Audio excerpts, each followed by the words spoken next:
joyingiz hammamiz gapirdik, vatan uchun dedik, ota-onamiz uchun, o'zimiz uchun, tarix uchun, O'zbekiston uchun dedik. Hamma narsa gapirib bo'lindi. Bu o'yinda menimcha gapsiz bugun hamma narsaga nuqta qo'yadigan kunimiz. 3-4 yildan beri birgamiz, hammamiz oilamizdan ko'p bir-birimizni ko'rdik.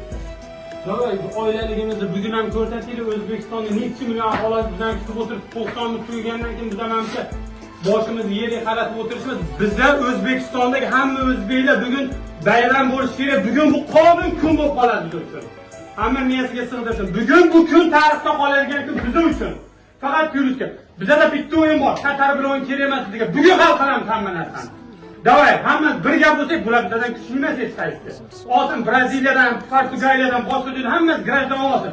Lekin bugun kim bizga qat'iy nazar oldimizda tursa, bu o'yinni bugun hal qilishimiz kerak. Davay bolalar, bugun hamma bugun bizlar bilan birga O'zbekiston hamma duo qilib o'tiribdi. Makkadan hamma joydan ota-onalarimiz duo qilib o'tiribdi. Xudo xolasa hamma narsa yaxshi bo'ladi. Cho'chimasdan 100% beraylik o'zimizdan samatdacha, qolgani Allohdan. Davay bolalar.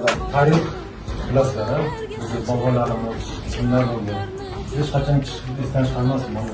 Kim bo'lish qat'iy nazar hozir qarshi. Biz o'zbeklar bor.